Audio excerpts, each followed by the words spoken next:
Bonjour à tous les amis, comment allez-vous? J'espère que vous allez bien malgré le mauvais temps ici dans le Pas-de-Calais, hein, entre deux averses. Ici on a un rayon de soleil, mais bon, c'est pas top. Hein. Les petites poules, elles se régalent avec les petites laitues. Et ouais. Entre deux averses, hein, ici on est en dessous de Béthune, hein, à Bully-les-Mines exactement.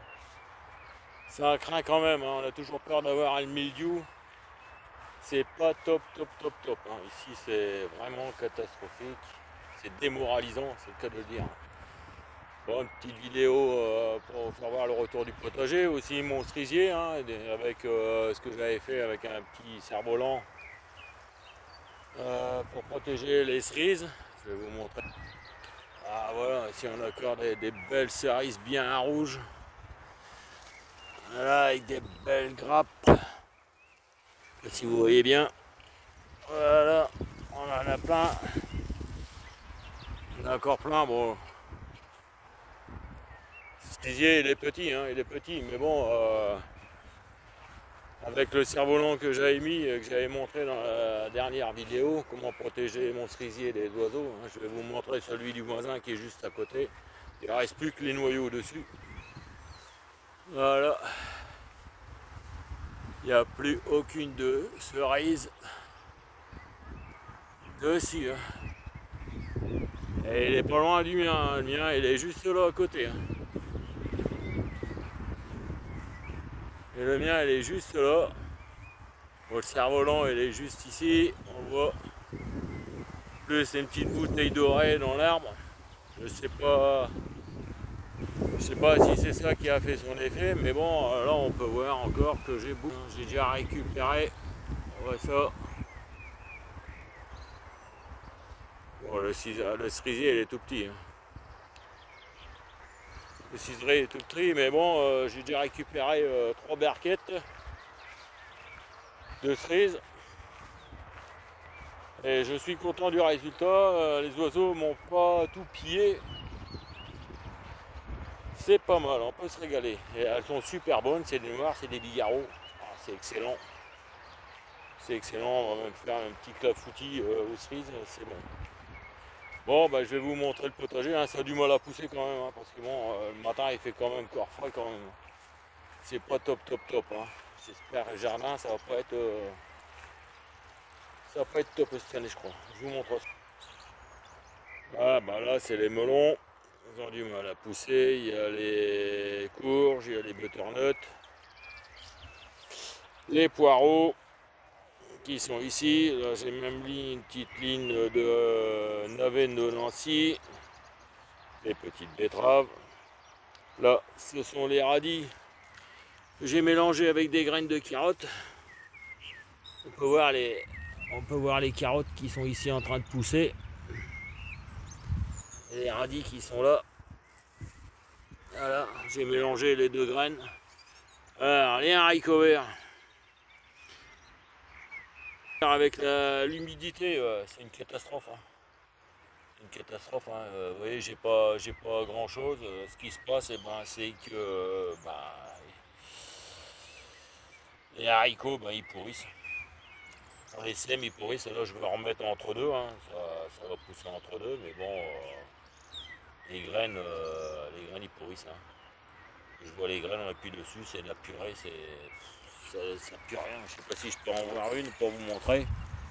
Si je peux en retrouver une. Mais c'est pas folichon. Hein. Voilà, j'ai beaucoup de trous. Hein. J'ai beaucoup de trous et ça c'est dû à la pourrissure des graines. C'est dû à la pourrissure des graines.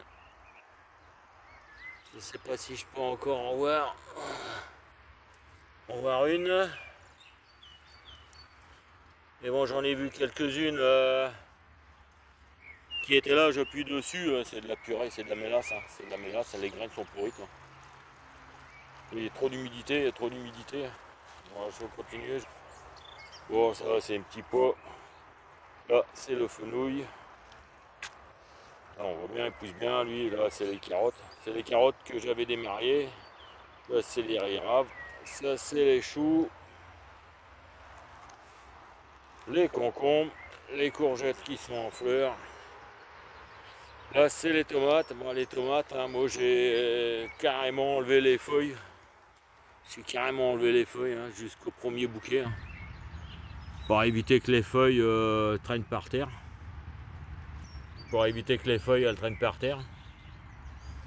Donc pour éviter le mildiou, hein, mais là je pense que je vais certainement faire un traitement à la bouillie bordelaise s'il continue à faire restant là, parce que ça c'est du chaud, de l'humidité. Il faut surveiller les feuilles, surtout passer tous les jours, hein, voir s'il commence à pas avoir des feuilles marron avec des taches, ça c'est signe de mildiou. Et je pense que je vais devoir faire un traitement à la bouillie bordelaise. Il n'y a pas, hein, parce que là, s'il continue à faire restant là, ça va être...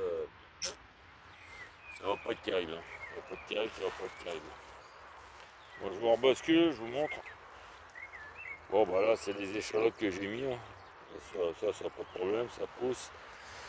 Les petites carottes qui sont en... On les voit, hein, elles sont superbes, ces petites carottes dans la caissette. Hein, donc ça marche bien. Il n'y a pas de souci.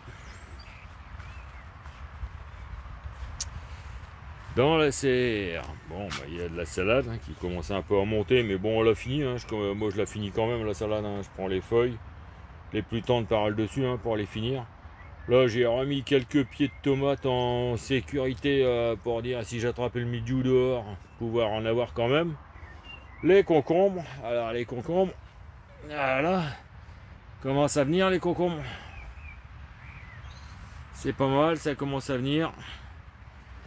Des fleurs au niveau des courgettes, enfin des courgettes, des aubergines, la salade.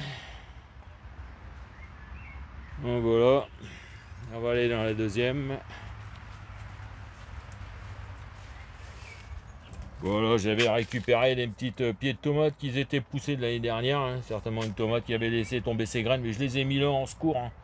Si on ne sait jamais, si le mildiou est dehors, pour remplacer les pieds de tomates, pour en avoir. Les pieds de tomates qui sont en fleurs, avec les tomates qui poussent bien, hein, voilà. Ouais, c'est pas mal, hein, c'est pas mal. En espérant que tout va bien se passer. Voilà. Là, c'est une cornue des Andes. Voilà, là, ça pousse aussi, hein, en gros. Voilà, tomate. Voilà. La salade aussi, là, encore les tomates.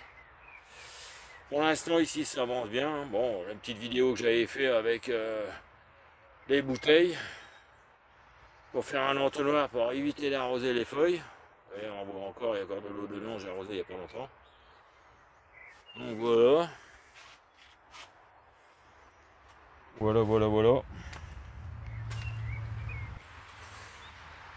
Donc c'est pas terrible, hein. Là j'ai refait un semis de mâche, je vous montre. Voilà. Semis de mâche que j'avais fait en plaque alvéolée, hein. J'avais fait ça, hein. J'avais fait une vidéo où j'avais dit, oh, bah, j'ai déjà mangé la mâche, hein. Ça marche très bien, hein. Pas de souci, ça marche très bien. J'ai déjà fait une première récolte, j'ai refait une récolte. Et tout ça, ça marche. Mais bon, c'est pour vous dire quand même que ben, le temps n'est pas propice, hein, quand même pour un mi-juin. D'habitude, on prend déjà des bains dans la piscine. Là, la piscine, j'ai pas encore nettoyé la piscine. Enfin, on a commencé à la vider un peu. Mais bon, je sais pas quand on va pouvoir aller dedans, hein. La dernière, on y était. Cette année, je crois que si c'est parti comme ça, on va pas pouvoir y aller beaucoup. Donc là, les pommes de terre à surveiller aussi. Voilà, elles sont en fleurs. Moi, j'ai mis qu'une rangée, hein. Donc contrôler quand même, savoir s'il n'y a pas de dorifort, il n'y a pas de... Ils ne sont pas mangés, qu'il n'y a rien, qu'il n'y a pas le mildiou pour l'instant. Je touche du bois. Pour l'instant, ça se passe pas trop mal. En espérant que ça va quand même se calmer parce qu'on est mal parti. Écoutez, c'était pour vous faire un petit tour du potager. Comment cela ça avance, et j'espère que cette vidéo vous a plu. Encouragez-moi à continuer. Et allez, à plus, et avec un meilleur soleil.